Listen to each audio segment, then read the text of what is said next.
En esta tabla tenemos una comparativa de un aminoácido con moléculas muy parecidas. Miren, observen lo siguiente. Primero, si yo les pregunto a ustedes a un nivel estructural, ¿cuál de estas moléculas es el aminoácido? Imaginen una pregunta en la prueba de clasificar aminoácidos, clasificar moléculas. ¿Cuál es el aminoácido? El 3 sería este de acá. Este tiene un grupo amino y un alcohol. ¿No es cierto? Este de acá tiene el amino protonado, o sea, en forma de amonio, y tiene el ácido carboxílico deprotonado, o sea, lo tiene como carboxilato. ¿Es por tanto un aminoácido? Sí. Grupo amino, grupo ácido, pero iónico, o sea, ¿en qué forma está? Empezaba con Z, tenía un nombre raro esto. Esto está como Sweeter-ion. Ya en la clase pasada definimos el concepto, un Sweeter-ion, que es lo que es una molécula que tiene cargas internas, pero carga neta 0. Más 1, menos 1, carga total 0. Ese es un Sweeter-ion. Ese concepto lo van a ver mucho el próximo semestre en bioquímica. Y tenemos al lado moléculas parecidas. Una molécula que tiene el grupo amino, pero no el ácido. Una molécula que tiene el grupo ácido, pero no el grupo amino, sino un alcohol. Y una solo con el grupo ácido. Entonces, moléculas muy parecidas. Tenemos el grupo amino, tenemos el grupo ácido y tenemos que este otro solo tiene el ácido y tampoco no tiene nada más polar. Entonces, ¿son moléculas parecidas? Sí. Ya, pero el aminoácido, vamos a ver que tiene propiedades físicas totalmente diferentes. Cuando uno tiene en química orgánica moléculas de similar peso molecular, muchas veces sus propiedades son parecidas. Bueno, veamos acá la tabla que tenemos. Primero, peso molecular. Son todos parecidos. Y si yo les pregunto, ¿y qué aminoácido es este que estaba ahí? Bueno, en la tabla está el nombre, alanina. Solubilidad en agua. Observen lo siguiente, las moléculas del centro, que son moléculas pequeñas y muy polares, tienen solubilidad completa en agua. Y alguien diría, el aminoácido tiene cargas internas, también va a ser completamente soluble en agua. No es completamente soluble en todas las proporciones, sino que tiene solubilidad moderada de 18 gramos cada 100 ml. O sea, no es una solubilidad absoluta, eso es muy interesante, pero lo más interesante aún viene ahora, que las moléculas orgánicas, la mayoría se solubilizan en disolventes orgánicos. ¿Como cuál? Como el éter. ¿Cómo es la solubilidad en éter de los tres primeros? Completa. ¿Cómo es la solubilidad en éter del aminoácido? Insoluble.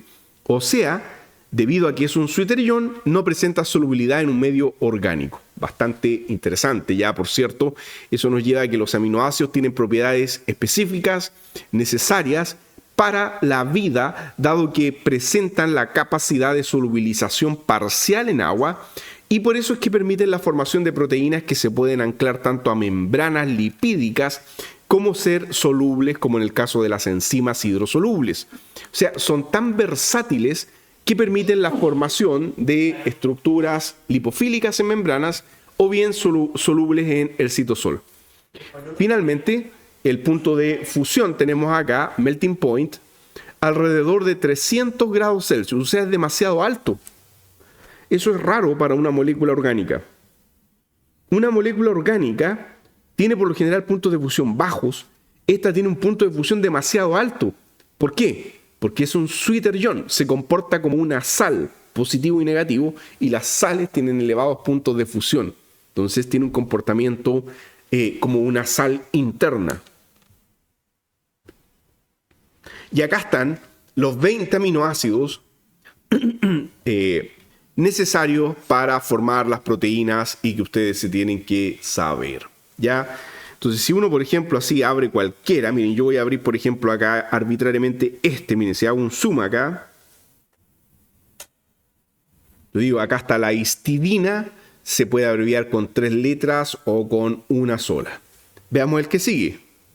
Acá está el triptófano, Se puede abreviar con 3 letras, siendo que la primera siempre mayúscula, o con una sola, W. Ahí ya es completamente diferente, no tiene relación, y por tanto ustedes dirán, ¿y cómo me voy a aprender eso de memoria? Se va haciendo camino al andar. Ya, o sea, en la medida que ustedes vayan progresando, van a ir reteniendo estos códigos, porque nadie ya lo escribe así, por ejemplo, cuando uno estudia la secuencia de una proteína. Ahora, nótese lo siguiente, habíamos dicho que los aminoácidos son todos alfa aminoácidos. Este es el carbono alfa. O sea, el carbono alfa es aquel al que se conecta simultáneamente el grupo amino y el grupo ácido, ¿no es cierto? Entonces, ese es el carbono alfa. ¿Qué más habíamos dicho? Bueno, habíamos dicho también que este carbono alfa es de tipo, si nosotros asignamos ahí la configuración de esa molécula, es de tipo S. ¿Y qué más? Y es de configuración relativa L. Entonces, para que vayan repasando esos conceptos que ya lo he explicado hasta el cansancio en cátedras previas, pero ustedes ahora tienen que recordar bien qué era eso, ya recordar qué era S y qué era L. Lo otro que vamos a mencionar es que entonces todos los aminoácidos, ¿en qué se diferencian? En el residuo que poseen. ¿Qué es el residuo? Lo que tiene conectado al carbono alfa, hacia abajo. El residuo, claro, lo que viene conectado al carbono alfa hacia abajo, o sea, aquello que no es amino ni que es ácido, porque esta es la parte común. Todos los aminoácidos tienen esta parte en común, el grupo amino, el grupo ácido y el carbono alfa. El grupo amino, el grupo ácido y el carbono alfa. Y acá tenemos lo que los hace diferentes, el residuo. Entonces, en base al residuo, los vamos a clasificar y ahí se les va a hacer mucho más fácil la clasificación de los aminoácidos. Y en base al residuo, paso a la siguiente, tenemos esto. Una clasificación en 4 grupos que ustedes deben conocer.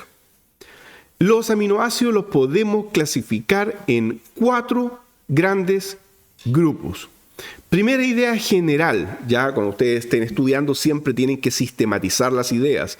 Memorizar por fuerza bruta es el método más ineficaz, hay que tratar de racionalizar la información y ustedes aquí pueden ver que hay cierto patrón estructural. Por ejemplo, los grupos 3 y 4 son aminoácidos con residuos iónicos. Los grupos 1 y 2 son aminoácidos con residuos neutros. Entonces, la primera gran mega clasificación es los 2 primeros grupos tienen un residuo neutro. Los 2 últimos grupos tienen un residuo iónico. Entonces, ahí hay un primer concepto preliminar que ustedes pueden ir entendiendo ya en sus mentes para poder retener esta información. ¿Por qué es esto tan importante? Porque en bioquímica hasta el cansancio van a estar estudiando las rutas metabólicas, por ejemplo, para la síntesis de algunos aminoácidos. Recuerden que hay 8 aminoácidos que los mamíferos no pueden sintetizar y tienen que ser ingeridos a través de la dieta. Primer grupo. Aminoácidos que poseen residuos hidrofóbicos no polares. ¿Qué significa hidrofóbico? Significa lipofílicos. Residuos lipofílicos, residuos con baja afinidad por agua y alta afinidad por membranas. Glicina, ¿cuál es su residuo? No tiene, ustedes dirán. Bueno, decimos que el protón, por así decirlo, es su residuo. Ustedes dirán, ¿pero un protón no es polar? No, porque no es un protón unido a oxígeno o nitrógeno, es un protón unido a carbono. Por tanto, la glicina se clasifica como aminoácido hidrofóbico. Después viene la alanina, que tiene un grupo metil, una cadena hidrocarbonada corta de un solo carbono. La valina tiene un isopropil, o sea, tiene 3 carbonos, etc. Ya tenemos después la leucina, tenemos después la isoleucina y así. ¿Ya? Tenemos la prolina que está ciclada sobre sí misma. Nótese ya la prolina, está la cadena ciclada sobre sí misma. O sea, sale acá, voy a maximizar, sale la cadena hacia abajo, por así decirlo, y la cadena da la vuelta y termina ciclándose sobre el nitrógeno. Entonces, en vez de ser una cadena que salió, ¿qué le pasó a la cadena? Se cicló. sobre el átomo de nitrógeno. Tenemos, por tanto, que esa es la prolina. Muy importante en estructura secundaria de proteínas, porque las prolinas generan lo que se llama los codos, o quiebres, o giros, como por ejemplo los giros gamma. Así se le llama en proteína. Hay una serie de estructuras, hay proteínas que están llenas de codos. Y uno dice, ¿por qué adoptan esos codos terminales? Muchas veces es por la presencia de prolinas que genera que las proteínas generen codos estructurales secundarios. Luego tenemos la fenilalanina, que es un CH2 conectada a un benceno. Este aminoácido es el aminoácido que, si se acumula en el sistema nervioso central de los seres humanos, ocasiona fenilcetonuria, una enfermedad tóxica, porque la fenilalanina en concentraciones elevadas es neurotóxica. Entonces, cuando la enzima no está para degradar esta molécula, se genera esta patología. ¿Cuál es la solución a eso? No consumir fenilalanina. Las personas con fenilcetonuria tienen que consumir todo sin fenilalanina o en dosis extremadamente bajas, lo justo y necesario para que el organismo funcione. ¿Qué más tenemos aquí al lado? Finalmente el W. ¿Cuál era el W? ¿Alguien se acuerda? Muy bien, el triptófano. Era esta letra rarísima que vimos recién. Entonces, yo sé que alguien me va a decir, pero profesor, usted dijo que esto eran hidrofóbicos. Yo veo ahí un NH. Bueno, ese NH no es protonable a pH 7 porque el nitrógeno está en resonancia. El anillo de triptófano, que es un anillo llamado indol, es un anillo aromático. El concepto de aromaticidad que ya estudiaron, sí, el mismo concepto de aromaticidad que ya estudiaron, es un anillo aromático. El par electrónico está deslocalizado 100% por resonancia en todo el sistema aromático del indol.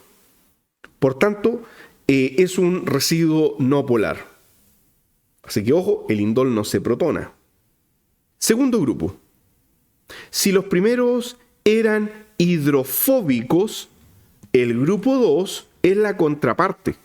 Los hidrofílicos. Pero siguen siendo neutros, ¿ok? Entonces, cuando digo los hidrofílicos, es que tienen algo hidrofílico en la cadena. Por ejemplo, veamos los dos extremos que tenemos acá. Un hidroxilo, este es el residuo de serina. Y vámonos al otro extremo. También hay un hidroxilo y dice Y.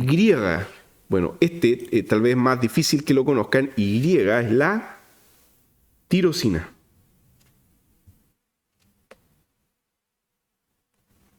Y es tirosina. Interesante. Entonces tienen OHs, NHs, heteroátomos en la cadena, de tal manera que con estos heteroátomos que tienen, pueden formar puentes de hidrógeno, ya sea con el ligando endógeno, ya sea con el medio polar, tienen residuos con algún heteroátomo polar.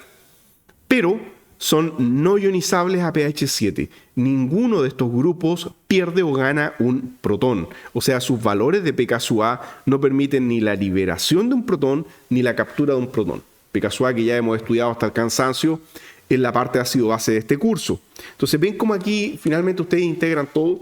Ese es uno de los problemas de la ciencia. Yo sé que muchas personas no les gusta esto ya, pero tienen que ir reteniendo las cosas porque después uno las aplica. O sea, en ciencia todo es acumulativo. Tercero, grupo 3. Solamente dos, profesor. Claro, aquí tenemos solamente dos. Tenemos si es que contamos, a ver, voy a contar primero para ver si es que tengo bien la cantidad de carbonos.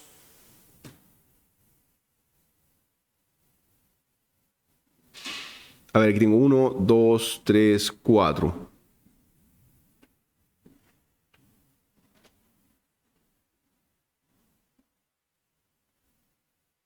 Este de acá sería el glutamato.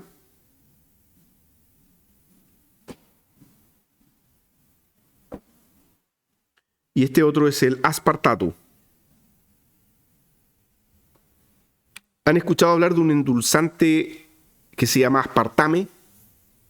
El aspartame es un dipéptido, es aspartato con otro aminoácido conectado por un enlace covalente. ¿Ya? Estos dos, como podemos ver acá, tenemos la porción alfa aminoacídica.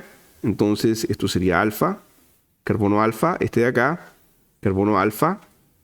Y luego vean que en la cadena hay un grupo ácido carboxílico extra. Entonces, como podemos ver en la imagen, poseen una carga negativa extra a pH 7. Pueden ionizarse dichos ácidos residuales y generar una porción aniónica. Son los aminoácidos ácidos. Forman parte de proteínas. Y no solamente eso, estos dos son también neurotransmisores. Sobre todo el glutamato. ¿Han escuchado hablar del glutamato monosódico que se le agrega a algunos alimentos? ¿Para qué? Para intensificar el sabor. El glutamato es un neurotransmisor de tipo excitatorio. O sea, es capaz de estimular la conducción del impulso nervioso en las neuronas de un organismo. Es un neurotransmisor que activa la sinapsis neuronal. En contraposición del GABA, que es un neurotransmisor inhibitorio. De hecho, el GABA proviene por una reacción enzimática que decarboxila, quita este ácido carboxílico de la posición alfa y de esa manera se crea el ácido gamma-aminobutírico o GABA. Entonces están interconectados metabólicamente hablando.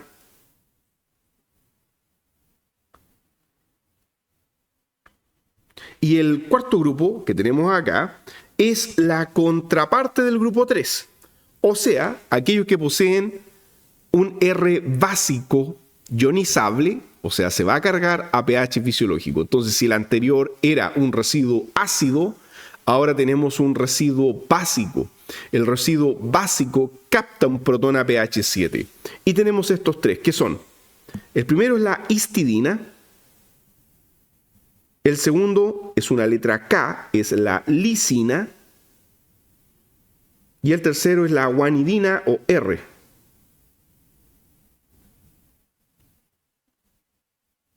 Entonces, son tres aminoácidos básicos. El primero tiene un anillo imidazol. El segundo tiene una amina primaria. Y el tercero tiene un grupo guanidino. Por eso se llama guanidina. Entonces, tenemos que el imidazol se puede protonar en un 50% a pH 7. ¿Por qué? Porque el imidazol tiene pKa 7. Mientras que los otros dos están protonados en un 100% a pH 7, porque la amina primaria tiene pKa alrededor de 10, mientras que la guanidina tiene pKa 12. O sea, son tan básicos que están 100% protonados a pH 7. Tenemos, por tanto, una función extra en la estructura básica. Un imidazol, una amina primaria o una guanidina que se va a protonar. Entonces tenemos funciones básicas protonables a pH 7. Interesante cómo tenemos esta contraparte de un aminoácido respecto a otro. Y esa contraparte permite crear sitios activos, cavidades ortostéricas, por ejemplo en los receptores, para recibir de manera estereoespecífica los distintos ligandos endógenos que activan dichos receptores. Cuando estudien biología celular, probablemente ahí se van a detener en más detalle en eso. Bueno, primero recordar algunas cosas, como por ejemplo que, vamos a la parte superior, un aminoácido especial corresponde al aminoácido cisteína. La cisteína se caracteriza por tener este grupo SH, o sea, memoria de corto plazo, es del grupo, y ahí ustedes empiezan a tratar de recordar, a ver, el 1 era los hidrofóbicos, el 2 era los hidrofílicos, grupo 2. ¿Por qué? Porque no es ionizable. Ustedes dirán, pero profesor, aquí usted hizo un equilibrio. Sí, pero miren, el pKa es 8.3. ¿Qué significa eso? Que su grado de ionización a pH 7, a menos que el entorno lo permita, no va a ser elevado, ¿ok? Pero el punto es, puede liberar bajo ciertas condiciones un protón y eso hace que este aminoácido sea importante porque la cisteína permite a las proteínas dar origen o conectarse mediante puentes disulfuro. Entonces la cisteína permite la interconectividad a través de puentes disulfuro. ¿Qué es un puente disulfuro? Observen acá a la derecha la siguiente reacción que tenemos acá. Dos moléculas de cisteína se pueden conectar a través de sus grupos tioles. Esto es un tiol. Por pérdida de un protón en cada caso y formar una unión covalente entre ellas. Esa unión covalente es una unión covalente reversible. Y esa unión covalente reversible es el famoso puente disulfuro. Ejemplos notables de puente disulfuro en proteínas de mamífero. Bueno, en proteínas de mamífero, uno de los ejemplos más notables es la insulina. La estructura de la insulina se mantiene estable gracias a puentes disulfuro. ¿Qué es la insulina? Ya regula el azúcar, o sea, es una hormona. No solamente eso, es una hormona anabólica, o sea, capaz de estimular el crecimiento de los tejidos, almacenar carbohidratos en las células, biosintetizar más masa muscular, o sea, tiene función de anabolismo. Y la insulina se crea a partir de un gen. Y este gen en el ADN, porque hubo un momento que se pensaba que eran dos genes, por lo que les voy a explicar ahora, pero hoy día sabemos que la insulina solo se sintetiza a partir de un gen. Y cuando se sintetiza la insulina, primero se sintetiza una cadena que adopta esta forma.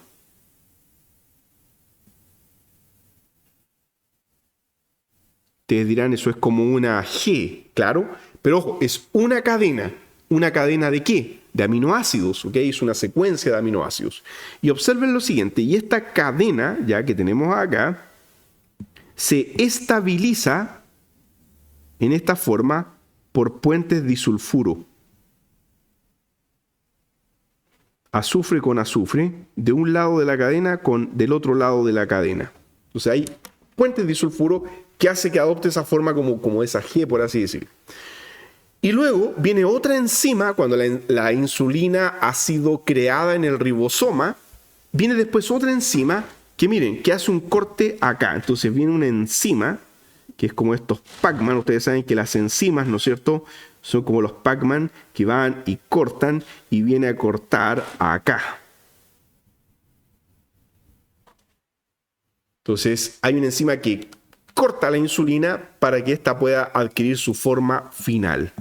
Y fruto de ese corte, la insulina queda abierta en el extremo con una cadena más larga y una cadena más corta y entre medio, los puentes disulfuro. Entonces, esa sería la insulina final. Activa. ¿Cuál es el punto? Que cuando se conoce la estructura por primera vez, al ver dos cadenas, lo que se pensaba era que cada cadena provenía de un gen diferente y que las cadenas después se unían. No, proviene de un solo gen y viene una enzima que corta y por tanto hay una cadena corta conectada con una cadena larga a través de puentes disulfuro. Ojo, que los puentes disulfuro, ¿qué es lo que son? Son enlaces azufre-azufre, o sea, son enlaces covalentes. Cuidado con eso. Ya cuando les pregunten la prueba, no son puentes de hidrógeno. Es una unión covalente. Entonces no se va a romper tan fácilmente. Habiendo clarificado esto, podemos volver acá. Y bueno, también menciono esto ya porque, bueno, esto sí que lo conocen, ¿no es cierto? Este famoso cuadro de ¿quién pintó la Mona Lisa? Muy bien, Leonardo da Vinci. Y acá esto es una caricatura, por supuesto, porque el pelo ondulado Es una caricatura, está con el cabello ondulado, por cuanto a través de puentes disulfuro, ustedes saben que el pelo es proteína, y a través de puentes disulfuro el pelo se ondula. Cuando hay mucho puente disulfuro, el pelo es más ondulado. Menos puente disulfuro, es más liso. Y artificialmente, no sé si conocen que hay unas planchas de calor para planchar el cabello. ¿Y qué pasa? Se estira. Entonces se puede romper el puente disulfuro, pero reversiblemente. Segundo aminoácido relevante que voy a mencionar acá abajo. Entonces, ojo, la cisteína es especial. Miren, este otro también es especial. ¿Cuál es este? La tirosina.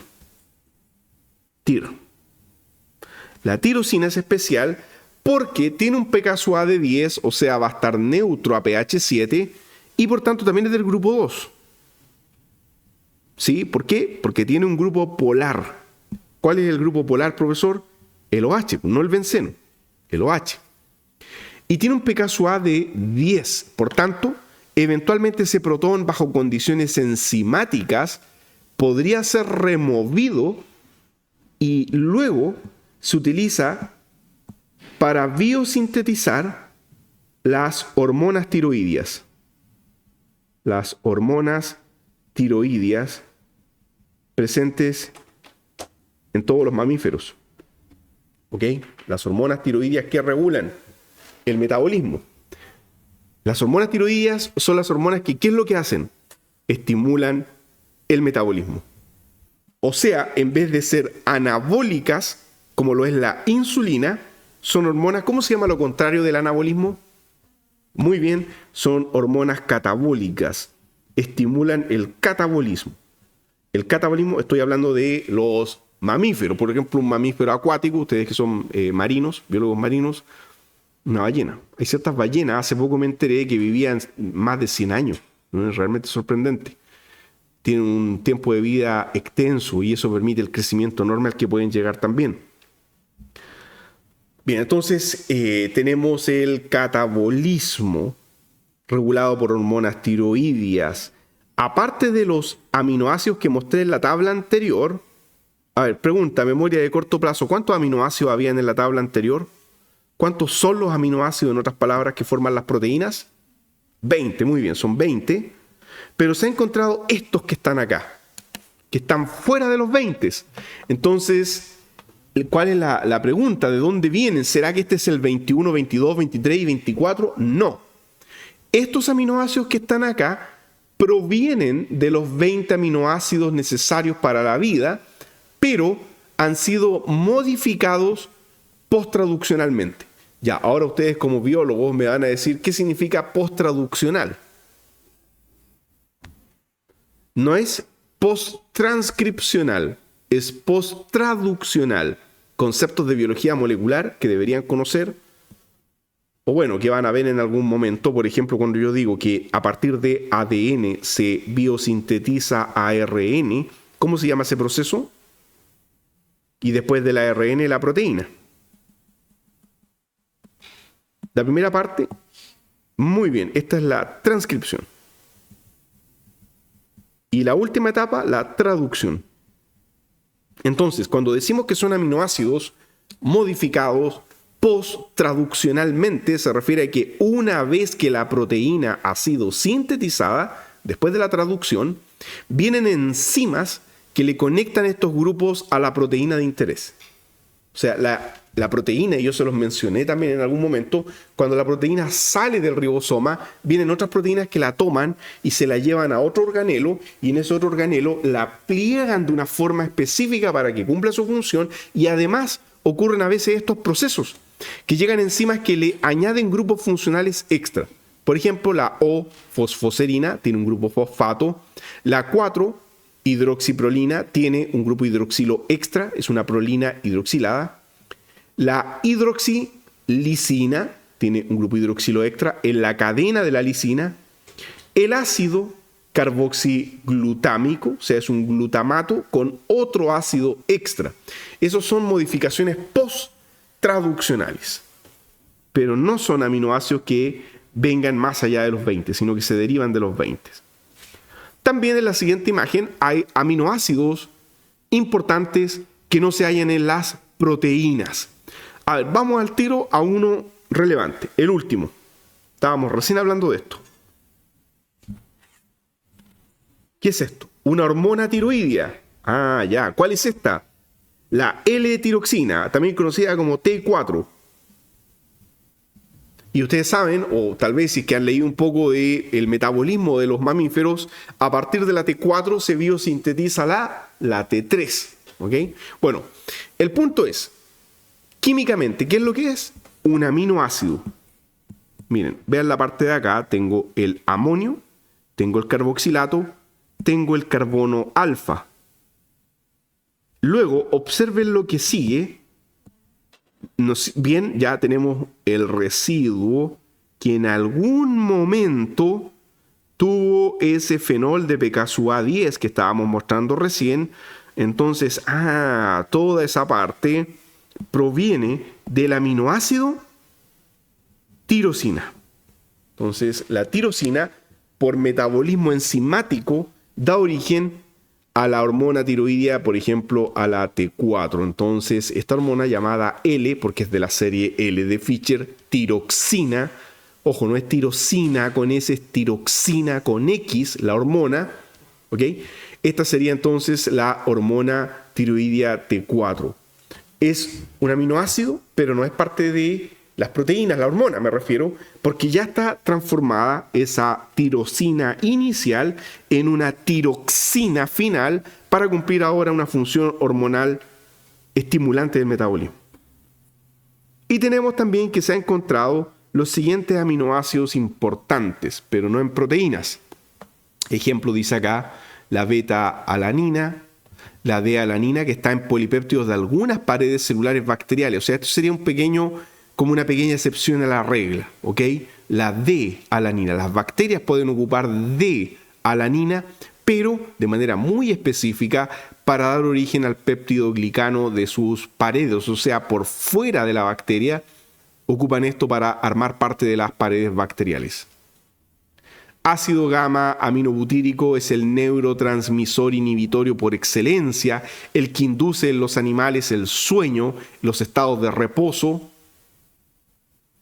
Ácido D-glutámico se ha encontrado en algunas paredes celulares bacterianas. L-homoserina en muchos tejidos, un intermediario del metabolismo de aminoácidos, o sea, es un aminoácido intermediario a partir del cual se pueden biosintetizar otros aminoácidos. L-ornitina, intermediario, sarcosina, intermediarios.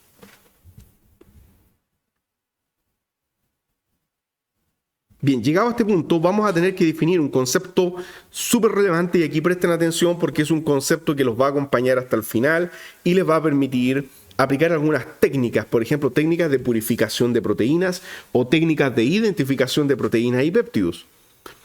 Bien, primero, cuando el aminoácido se encuentra en un medio acuoso, recuerden que no está así neutro como lo estamos mostrando acá arriba en la parte superior.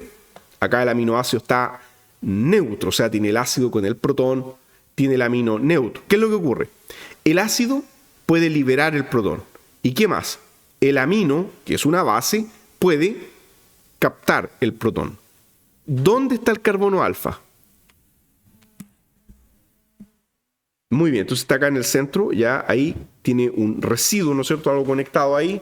El alfa es el que tiene el amino por una parte y el carbonilo del ácido por otra parte. Entonces, en medio acuoso esto no está así. En medio acuoso, lo más correcto es dibujar los aminoácidos así, como amonio y carboxilato.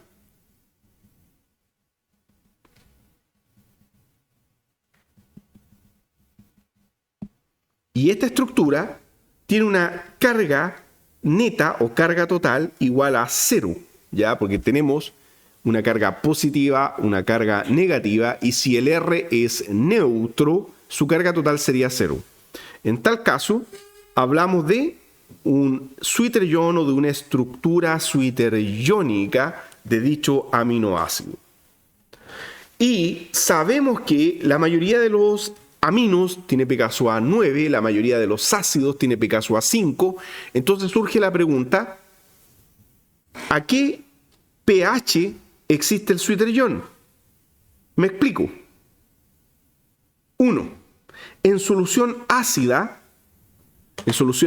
como vemos acá, los aminoácidos se pueden protonar. Entonces, ¿qué es esto? El Sweeter-ion. Entonces, nótese esto, este es el Sweeter-ion, ZW. El Sweeter-ion se puede protonar. ¿Dónde se va a protonar si estoy en un medio ácido? En el carboxilato. Y vamos a tener una estructura de tipo catión. Carga total más 1. Segundo caso, en solución básica, o sea, en solución alcalina, se puede deprotonar. En solución básica hay grupos hidroxilo en el medio que pueden captar un protón ¿de quién? Del amonio. Entonces, ¿cómo va a quedar el amonio al final? Como amino y el carboxilato negativo. Entonces vamos a tener un anión con carga total menos 1. Mientras que los Sweeter-iones, ¿qué carga total tienen? 0 y 0. Por tanto, si tienen carga 0, ¿no es cierto? Quiere decir que son neutros. Pero si estamos en un medio ácido, a pH ácido, tienen carga positiva. Si estamos a pH básico, tienen carga negativa. La pregunta es, ¿cuál es el punto intermedio? O sea, ¿a qué valor de pH podemos tener la estructura Sweeter-iónica? Porque sé que si me voy a pH 0, va a estar como catión. Si me voy a pH 14, va a estar como anión. Entonces, ¿será que a pH 7 va a estar intermedio? No necesariamente, pero hay un valor intermedio en el cual va a existir como Sweeter-ion.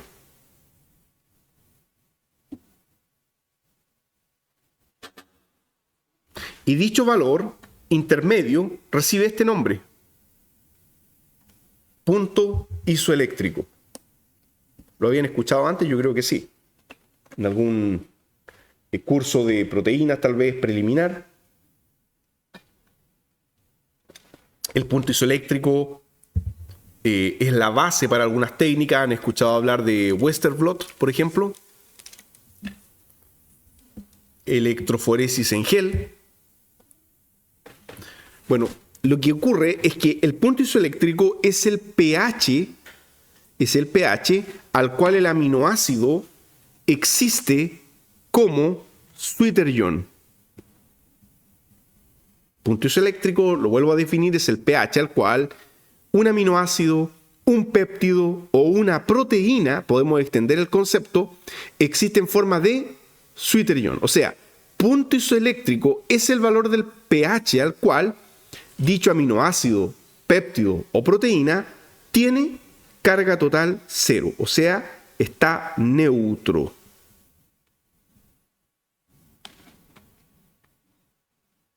Veamos a continuación ya este pequeño flujo que tenemos acá. Primero, está ahora lineal. ¿Es lo mismo que vimos recién? Sí, es lo mismo pero lineal. O sea, si estamos a pH 0, ¿cómo va a estar el aminoácido? Como catión, protonado. Entonces acá tenemos un pH bajo. Ejemplo, pH 0, a pH 0 va a estar como catión. Pero si me voy a pH alto, ejemplo a pH 14, esto está como anión. La pregunta es, ¿cuándo estoy como Sweeter-ion? O sea, con una carga total 0, ¿a qué valor de pH consigo esta estructura de carga total 0? La respuesta es, eso se llama punto isoeléctrico y se calcula, aquí viene ahora ya la mecánica del proceso, de esta manera. Para los 13 aminoácidos sin cadena lateral ácida o básica, el punto isoeléctrico es el promedio de las dos constantes de disociación. Llámese pKa1 y pKa2. Ejemplo. Ya, ahí tengo uno y miren, voy a editar ligeramente esto.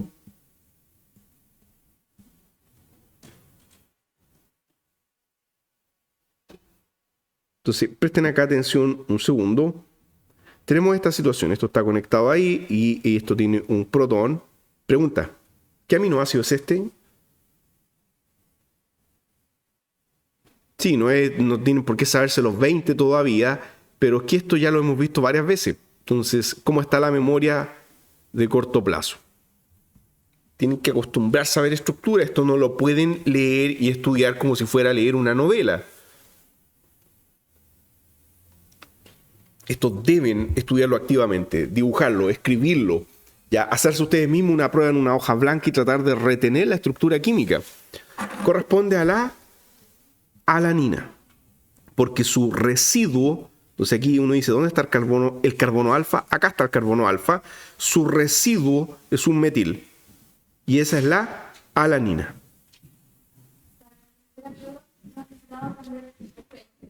No, pero por lo menos lo que he mencionado hasta el cansancio, por ejemplo, alanina, glicina, o la tirosina tal vez es más relevante, ya retener esas pocas estructuras, yo les recomendaría un representante de cada familia. Entonces ahí no es mucho, son cuatro familias, los hidrofóbicos, los hidrofílicos y los ácidos y básicos. Entonces con uno de cada familia ya créanme que van a expandir bastante el conocimiento. Bueno, esta alanina sabemos que no va a estar así a pH 7. Esto no va a estar neutro, ni esto de acá tampoco va a estar neutro, el ácido. Entonces, ¿cómo le podemos calcular el punto isoeléctrico? Muy simple. Hay que promediar los dos valores de P sub A. ¿Y cuáles son esos? Acá yo se los voy a dar, miren. Según lo tabulado, 2.34. Entonces ahí ustedes dicen, cuando estudiábamos ácido base, 2.34 es el pK sub A del ácido. ¿Por qué? Porque es un pK sub A que es menor que 5 en este caso. Un ácido carboxílico era alrededor de 5. Este es menor que 5. Tiene que ser el del ácido. Y el pK sub A del amino, ¿cuánto es? 9.7 aproximadamente. Entonces ustedes dicen, el 9.7, ese es el grupo amino. ¿Por qué? Porque es un grupo básico y los básicos dijimos que las aminas tienen pK sub A 9 o superior, dependiendo del entorno, por supuesto, pero este es un valor bastante cercano a lo que hemos estado estudiando. Entonces, eran pocos valores que tenían que retener. Yo sé que de repente uno dice, esto es un fastidio retener esta información. Bueno, si son estructurados y van estudiando clase a clase, de a poco va quedando grabado esto en la mente. ¿Qué hacen ahora? Aquí está la fórmula. Nadie me la va a estar preguntando en la prueba. Tienen que hacer un promedio simple. O sea, es algo tan sencillo como promediar. 234 más 9.69 dividido por 2, 6.01. Ese sería el PI, o sea, punto isoeléctrico. ¿Qué significa eso? Este valor significa que a pH igual a 6.01, alanina existe como Zwitterion. Ese es el concepto. Entonces, ¿de qué sirve que sepan el valor del punto isoeléctrico si no entienden, bueno, pero qué significa 6.01? Significa que a pH 6.01, la alanina, que es el aminoácido que estamos estudiando ahí, existe como Zwitterion. Por tanto, si yo les digo que estamos a pH 6.01 y la pregunta es, dibuje esa alanina, usted tendría que hacer esto. A pH 6.01, la estructura correcta es esta. Carboxilato, amonio y el resto, ¿no es cierto?, neutro, el protón y el metil. Ese sería el Zwitterion. Zwitterion porque tiene carga total cero y cargas internas dentro de la estructura, positiva y negativa. No importa cuántas cargas, lo importante es que el total sea cero. La carga total del Zwitterion es siempre cero. ¿Ok?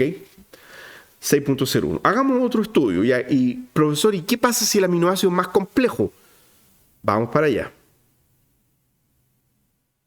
Segundo ejemplo. Ahí está el nombre, ya ahí ya no se lo tienen por qué saber. ¿Cuál es ese? el ácido aspartico, también conocido como aspartato. Abreviatura de 3 letras, ASP. Entonces ahí tenemos el ácido aspartico. ¿Cuántos grupos funcionales tiene? 3. ¿Qué valores de pKa? Ahí está. Ácido 1.88, el otro ácido 3.65 y el grupo amino 9.6. Pregunta, ¿cuál es el carbono alfa? Respuesta, ¿el A o el B? Entonces, ahí un ejercicio de entender ese aminoácido. Muy bien. Ese es el carbono alfa porque es el carbono que tiene unido simultáneamente el grupo ácido y el grupo amino. ¿Ya? ¿El profesor lo dibujó con carga? Sí, lo que pasa es que acá, en este problema en particular, la molécula está dibujada como catión. Ah, entonces ustedes dicen, está dibujada intencionalmente como catión, ¿sí? Se las puedo dar como catión, se las puedo dibujar como anión, se las puedo entregar neutra, se las puedo ya dibujar como suiterión, porque eso no cambia los valores de pKa. Los valores de pKa van a ser los mismos.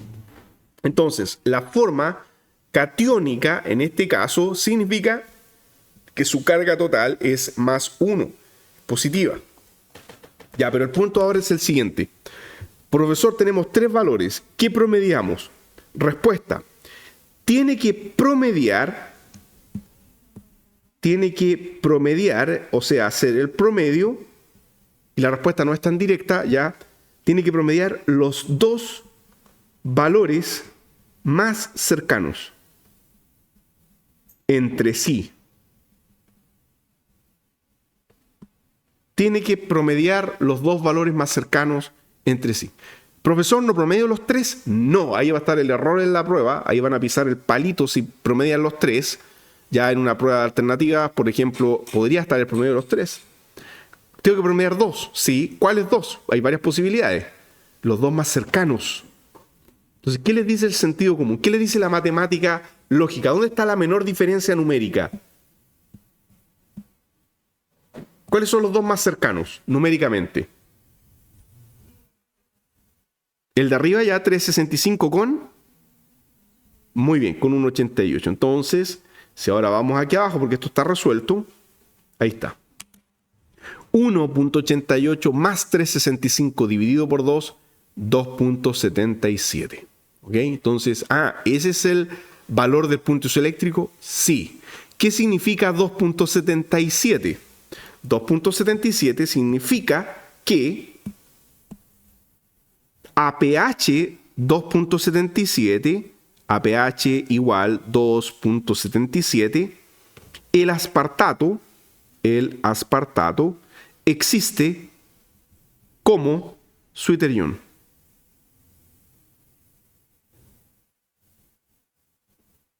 Ya este concepto tan raro tiene este nombre, se escribe así, es una palabra germánica, que viene a su vez de conectar 2 palabras juntas. Suiterión significa que va a tener carga neta 0. Entonces, tal como está dibujado en el problema, pregunta, ¿está dibujado como suiterión? No, cuidado, está como catión porque tiene carga neta más 1. Entonces, ¿cuál es? Y ahí está la otra pregunta del problema. ¿Cuál es el suiterión? Muy simple. Para responder eso, usted tiene que razonar de esta forma. Aquí en el problema da lo mismo cómo se le entregue la molécula, porque ¿qué le importa a usted? Los pKa. Pero ahora la segunda pregunta es, dibuje el suiterión. Entonces, observe lo siguiente. Mire, aquí voy a tener que borrar, sí, porque está muy rayado esto. ¿Ya? Entonces, mire, observe lo siguiente. Para poder razonar ahora, usted hace este análisis. El suiterión es con carga neta 0. Entonces, primera pregunta. Usted se tiene que preguntar 2 cosas para dibujar el suiterión. La primera pregunta es, ¿cuál es el grupo funcional más ácido? Y la segunda pregunta es, ¿cuál es el grupo funcional más básico? Entonces, ¿cuál es el grupo funcional más ácido. Profesor, hay dos ácidos. Ok, hay dos ácidos. Ya, entonces, ya, ahí tienen que pensar. Miren, deténganse un segundo. Ya, estamos claros en que hay dos ácidos, ¿no es cierto? Ya, pero ¿cuál es el más ácido? ¿El de 1,88 o el de 3,65? ¿Cuál es el? Muy bien, el de menor valor. Entonces, eso era lo que veíamos en un comienzo, que a menor pKa, más acidez. Conclusión, el más ácido libera el protón. Entonces, yo voy a borrar acá ahora, porque este ácido libera el protón. Ese es el más ácido, por lo tanto, él libera el protón. O sea, tiene que estar con carga negativa. Y ahora viene la segunda parte. ¿Cuál es el más básico? Bueno, obviamente el único básico, ¿cuál es? El amino. No hay otro. ¿Ya? Entonces, el amino. El amino, profesor, claro. Entonces, ¿el amino qué hace? Capta el protón. Ya está dibujado con el protón. Por tanto, esta es la estructura del suiterión. Entonces, ahora yo encierro esto en un recuadro. Este es el suiterión. Respuesta final. Ahí está la estructura del suiterión. Así está. ¿A qué pH? A pH 2.77. A pH 2.77 adopta esta forma. Profesor, ¿y el otro ácido? No le pasa nada. ¿Por qué? Porque no es el más ácido. Entonces él no se va a ionizar. El más ácido se ioniza. El más básico se protona.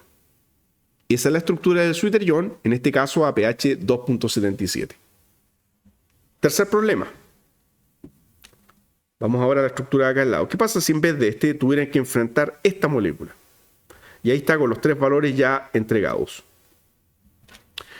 Esta molécula corresponde a el aminoácido lisina. Entonces esta es la lisina. Y si nosotros numeramos la cadena, por ejemplo, desde acá, a ver, voy a colocar un 1, 2, 3, 4, 5, 6 carbonos. ¿Cuál es el carbono alfa? Primera pregunta estructural, la más simple. ¿Cuál es el carbono alfa? Ya número 2. Muy bien, el carbono 2 es el carbono alfa. O sea, ese es el carbono que tiene conectado el grupo ácido y el grupo básico al mismo tiempo. El profesor, está dibujado en su forma completamente protonada, como si estuviésemos a pH 0. Sí, ya les dije, da lo mismo como se entregue dibujado, lo que importa es que usted dibuje al final el suiterión. Ya, tenemos los tres valores de pKa, ahí, el amino 8,95, el alfa ácido 2.18 y el amino de la cadena 10.53. ¿Cuáles tengo que promediar para el suiterión? Ya, muy bien. Tenemos que promediar los más cercanos. El 8.95 y el 10.53. Esos son los más cercanos. El otro se aleja, tiene un valor completamente disímil, ¿no es cierto? Entonces, promedio los más cercanos. Vamos a la fórmula. Está resuelto ahí el cálculo. Entonces, punto isoeléctrico igual 8.95 más 10.53 dividido por 2, 9.74. ¿Qué significa 9.74? Significa que... Exacto. Ya. Exacto. Muy bien. A pH 9.74, lisina existe como suiterión. Lisina existe como suiterión.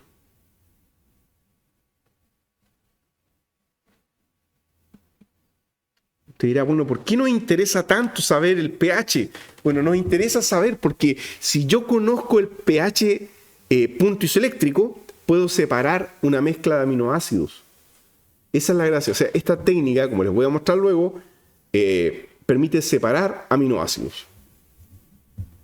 Bien, habiendo dicho esto, ahora la pregunta final para este problema es, ¿cuál es la estructura de ese suiterión? ¿Está dibujada? No, porque está dibujado como catión. Entonces, no es el suiterión. ¿Cuál es el suiterión? Entonces, miren, voy a borrar aquí para poder ahora dibujar bien y usted va a razonar junto conmigo. Primero, ¿cuál es el grupo más ácido? Y no hay muchas posibilidades porque solo hay uno, ¿no es cierto? Hay un ácido. Entonces, el ácido carboxílico pierde el protón. Ya, ese es el grupo ácido. No hay más, pues, o sea, no tienen que darle más vuelta en la prueba porque es el único ácido que hay. Ya. Y ahora, ¿cuál es el más básico? Ya, ahí cuidado, porque hay dos bases, hay dos aminas. La alfa-amina y la amina residual, la del residuo. Muy bien, porque a mayor pKa, mayor basicidad. Perfecto, o sea, esta de acá es la más básica. Entonces, esa capta el protón, tal como está dibujado ahí, ya está correcto, y por tanto tengo que rectificar acá, la de abajo va a estar neutra. Entonces le borro ese protón extra que tenía y lo dejo neutro. Sería esa entonces la estructura correcta del Sweeter-ion. ¿Okay? Este es el Sweeter-ion final. Respuesta definitiva, ese es el Sweeter-ion. Carga neta, 0. Entonces, interesante porque el Sweeter-ion esta vez ocurre o se forma con el amino del residuo, no con el amino de la porción alfa. Estos valores obviamente se los voy a dar en la prueba. No los puede adivinar usted con un análisis mental. Ya se les van a entregar los valores para que hagan el cálculo respectivo.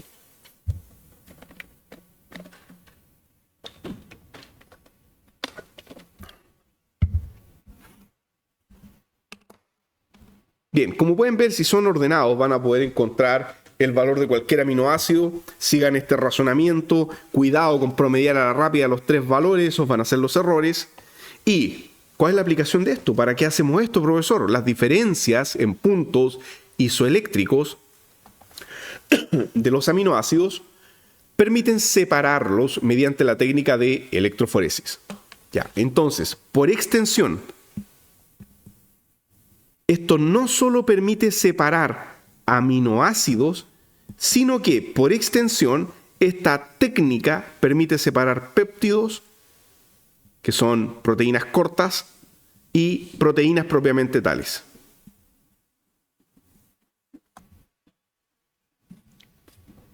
Entonces, esta técnica, repito, permite separar aminoácidos, péptidos o proteínas. ¿Por qué? Porque el punto isoeléctrico es el punto en el cual está neutra la estructura. Vamos a un ejercicio concreto. Supongamos que a usted se le pide interpretar esto en la prueba, ya de manera cualitativa, por supuesto. Tenemos una mezcla problema de 4 aminoácidos, pero por extensión podrían ser 4 proteínas. ¿No se han preguntado ustedes, por ejemplo, cuando están estudiando una alga marina? Una alga marina nueva. ¿Cómo uno sabe las proteínas que tiene un determinado organismo? Bueno, se macera, se tritura y luego se centrifuga todo esto y luego se hace una purificación, como vamos a ver acá, por electroforesis podría ser una técnica para separar proteínas. Entonces, ¿puedo separar proteínas por esta técnica? Sí.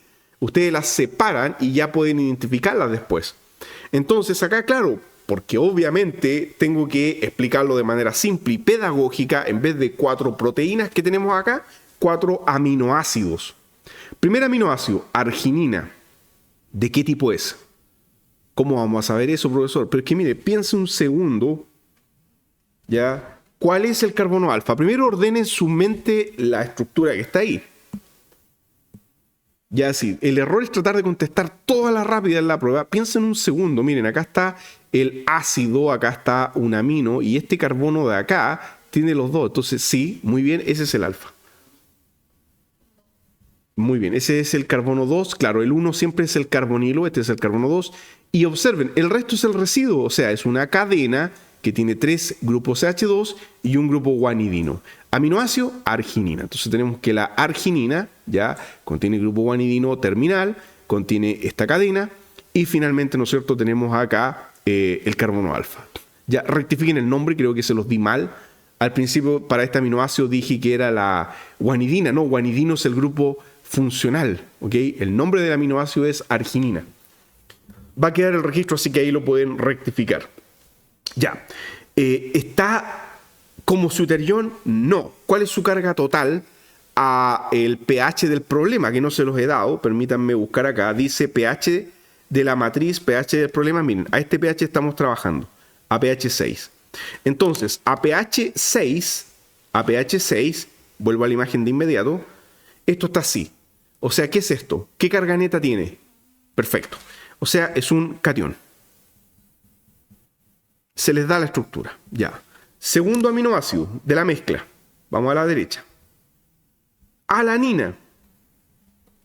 Alanina. Entonces, acá está el carbono alfa. Marquemos eso. Este ya no es tan difícil, así que no me detengo más. Ahí está el alfa. Acá está el residuo.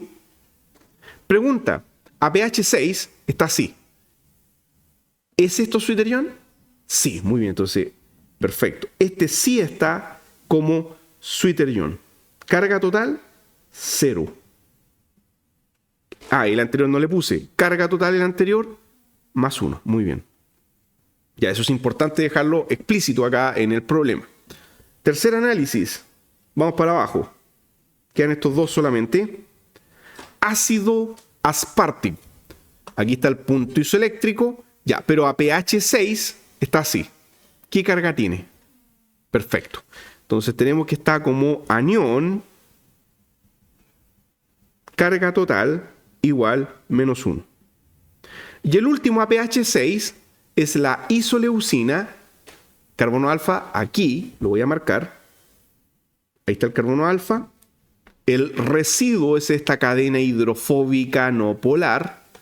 Entonces, si en la prueba yo les preguntara ¿qué es esto? Aminoácido hidrofóbico.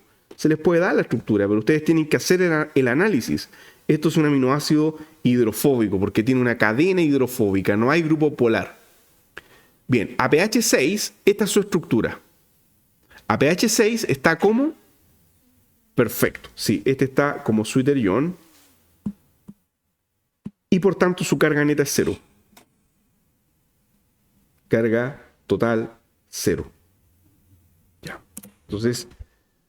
Tenemos un pH de trabajo, tenemos 4 aminoácidos en ese estado. ¿Dónde trabajamos? En un gel, que es este que está acá. Entonces, obviamente esto es un esquema simple ya de cómo es la estructura del aparato para purificar. Es una placa que posee un gel. ¿Por qué un gel? Porque si pongo un líquido se derrama, pero un gel permanece como una gelatina o algo así, pero un poco más fluido. Segundo, ¿por qué un gel y no algo seco? Un gel que permite que los iones se muevan de un lado a otro. Conecto el gel a un cátodo y a un ánodo, y eso está conectado a una fuente de poder. El cátodo, está cortado, ahí sí, es el electrodo negativo. Por tanto, el cátodo, si es el electrodo negativo, atrae cationes. Y el otro es el ánodo o electrodo positivo y por tanto atrae aniones. Porque es positivo. Y en el centro de la placa de electroforesis se siembra la mezcla problema. Para efectos pedagógicos, acá están separados los espacios, pero en realidad es una siembra continua lo que podríamos tener acá en el centro. Y cuando sembramos la mezcla problema, se enciende la fuente de poder. Entonces, ¿qué va a pasar? Se va a electrificar la placa electroforética y las moléculas se van a mover o van a permanecer fijas. ¿Cuál es el pH de la placa electroforética? Cuidado. Recuerden que se da un pH para el problema. En este caso se dio el pH de 6. ¿Ok? Entonces, eso lo pueden ajustar ustedes. Ustedes ajustan el valor de pH que permita separar. Entonces, el pH de la placa en este caso es 6. Y se siembra en el centro. Voy a ir aquí abajo ahora. Se siembran los aminoácidos. Se prende la fuente de poder y hay aminoácidos que se van a empezar a mover. Hagamos un solo análisis, miren. Vamos acá arriba. Hagamos solo este análisis. Concéntrense acá por un segundo. Arginina a pH 6 es un catión, tiene carga +1. Por tanto, ¿hacia dónde se va a mover? ¿Al cátodo o al ánodo? Al cátodo. Los cationes se mueven, arginina de color rosado, entonces miren, arginina se va a mover al cátodo. ¿Por qué? Porque tiene carga +1. ¿Y por qué se mueve al cátodo? Porque el cátodo es el electrodo negativo, entonces lo atrae. Arginina migra hacia el cátodo, mientras que ácido aspartico migra hacia el ánodo. ¿Por qué? Porque el ácido aspartico tiene carga negativa, entonces es atraído por el electrodo positivo o ánodo. ¿Y qué pasa si los aminoácidos fluyen? Estoy separando la mezcla problema. ¿Ven ahora entonces el impacto que esto tiene? Hemos logrado separar aminoácidos. Ahí está el resultado final. Entonces tenemos que la arginina migró al cátodo, el ácido aspartico migró al ánodo y quedaron dos aminoácidos que no migraron. ¿Cuáles eran? Los que no migraron, los que están como sweeter ion. O sea, alanina y isoleucina. Esos quedaron en el centro porque están como sweeter iones. O sea, tienen carga total 0. Carga total 0. ¿A qué pH? Al pH del gel, que en este caso es 6. Y por eso no migran. El sweeter ion no migra. ¿Separamos la mezcla? Sí, separamos la mezcla, pero por extensión, recuerde esto, con este método usted puede separar péptidos y proteínas porque el principio subyacente es exactamente el mismo. Análisis estructural del enlace peptídico. Tenemos que los aminoácidos cuando se concatenan entre sí, lo hacen a través de enlaces peptídicos. Y tenemos que, en el primer caso acá, en este primer ejemplo problema, es un péptido genérico de ¿cuántos aminoácidos? Pregunta para ustedes. ¿Cuántos aminoácidos hay acá? Usted dice, ¿cómo lo voy a saber? Da lo mismo los residuos, ¿ok? Tienen que contar carbonos alfa. Entonces, ¿qué es un carbono alfa? El que tiene unido el amino y el carbonilo al mismo tiempo. Ahora, los aminoácidos acá no están libres, están interconectados.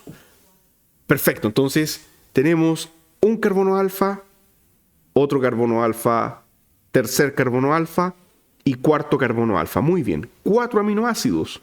Entonces, si ustedes los marcan con colores, tendríamos que este es el primer aminoácido, después viene acá el segundo aminoácido, tercer aminoácido y cuarto aminoácido.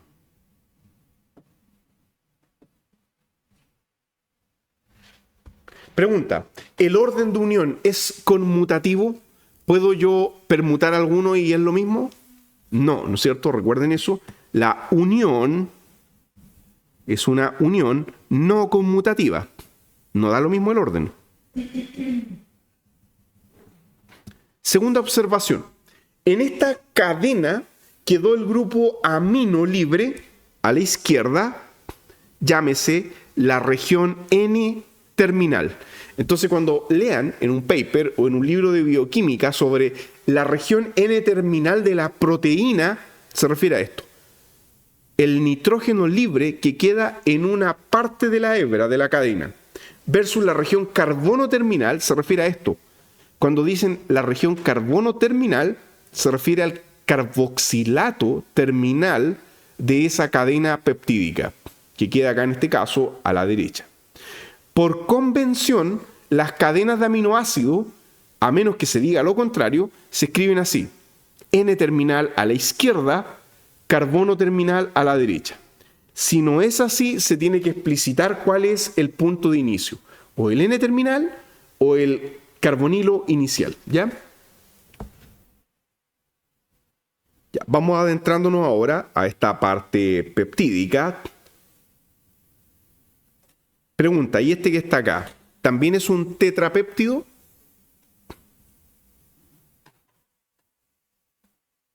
¿Cuántos cuentan acá? Perfecto, entonces carbono alfa, carbono alfa, carbono alfa, solo 3. Este es tripéptido, no es tetrapéptido, este es tripéptido.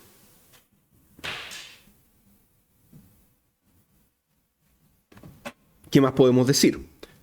Profesor, ¿y dónde está el enlace peptídico? Por definición, tenemos que el enlace peptídico corresponde a la unión de tipo amida. Por tanto, en esta imagen, ustedes deben ser capaces de identificar dónde está el enlace peptídico. Ejemplo, acá. El enlace peptídico es la amida. Yo sé que ahí perdemos un poquitito de resolución, pero observen esta parte. Aquí hay un carbonilo y un nitrógeno. O sea, este es el primer aminoácido que se conectó al segundo. Esta unión que ustedes ven acá es el enlace peptídico. O sea, ahí está la amida. Segundo, vamos al otro que está acá, más a la derecha. ¿Dónde está el enlace peptídico? ¿Cuál de los 3 enlaces de color amarillo es el peptídico? ¿Cuál de los 3 amarillos es el peptídico? ¿El de la izquierda, el del centro o el de la derecha? Este de acá de la izquierda es carbono, carbono. Amida tiene que ser el enlace peptídico, o sea, carbono de carbonilo con nitrógeno. Muy bien, el del centro. Carbono, carbonilo, nitrógeno. Ese es el peptídico. Muy bien. Ya los otros no son peptídicos. Entonces, un enlace peptídico se define como un enlace de tipo amida. Y acá están las distancias expresadas en angstrom y los ángulos de enlaces expresados en grados. Eso nos dice mucho, pero quiero primero ir a una imagen un poco más limpia. Y acá tenemos el enlace peptídico propiamente tal. El enlace peptídico es un enlace de tipo amida. Es un enlace fuerte. ¿Y por qué digo fuerte? Y esto no es relativo. Es un enlace fuerte porque posee resonancia, que estoy mostrando en la imagen. Y finalmente, el enlace peptídico es un enlace de tipo transoide. ¿Por qué? Porque queda el oxígeno, que vamos a destacar, mirando hacia un plano y el protón NH mirando hacia el otro plano. Entonces, cuando decimos que algo es transoide o trans en este caso, se refiere a que quedan en disposición trans el oxígeno carbonílico y el protón del nitrógeno. Siempre son así. Nunca son cis. Siempre son de tipo trans. Cuando ocurre la resonancia, el enlace peptídico, que lo voy a marcar acá, ojo, es este de acá, ¿no es cierto? Ese es el peptídico, es un enlace no rotable. ¿Por qué? Porque al haber resonancia ahora no puedo hacer esto. Hay un enlace de tipo doble en realidad ahí, que no es rotable. Entonces el enlace peptídico es más corto que un enlace simple, pero es más largo que un enlace doble. Y el ángulo de enlace es alrededor de 120 en el carbono carbonílico y también en el nitrógeno, debido a la resonancia. El enlace peptídico está generando un total de 6 átomos coplanares, que serían un carbono alfa, otro carbono alfa y carbono, oxígeno, nitrógeno y protón. Tenemos un total de 6 átomos coplanares.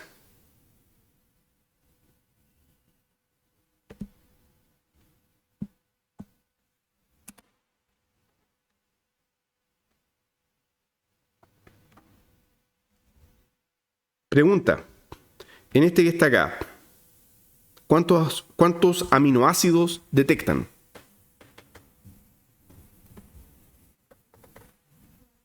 Muy bien, hay 4 aminoácidos. Y voy a marcar los carbonos alfa y noten algo ahora.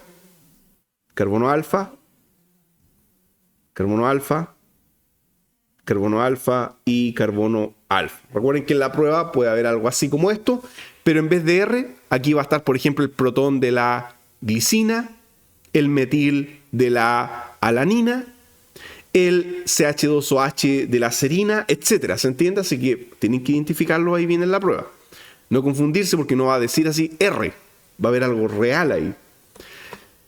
Bien, los planos que ustedes ven acá se denominan planos peptídicos. Estos son los planos peptídicos y contienen en el centro de cada plano el enlace peptídico. Voy a marcar en color rojo el enlace peptídico. Y antes de terminar, a ver, ustedes me dijeron, hay 4 aminoácidos. Sí, es un tetrapéptido. ¿Cuántos enlaces peptídicos cuentan?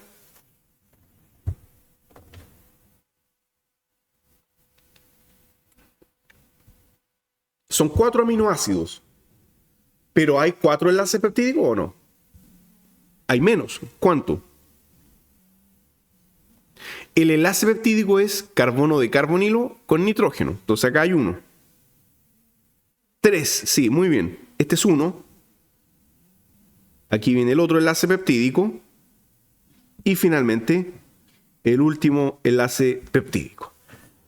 Y no hay más, porque resulta de que este que está acá no es peptídico. Este es un enlace carbono alfa nitrógeno. Así que cuidado. Solo hay 3 enlaces peptídicos. ¿Y dónde están?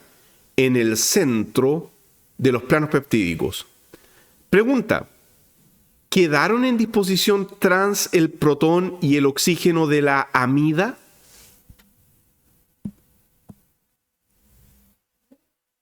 ¿Están transoide el oxígeno y el protón en la amida? Sí, voy a marcar solo uno, el primero. Acá está el oxígeno y acá está el protón. ¿Quedaron transoides? Sí. Y última observación. ¿El enlace peptídico es rotable? ¿Puedo yo rotar esto acá y dejar el protón para acá? No, ¿no es cierto? Entonces son planos rígidos. Exacto, la resonancia es lo que impide la rotación de este enlace. Son fijos. Ahora usted dirá, pero las proteínas no son fijas, si no tendríamos solamente láminas.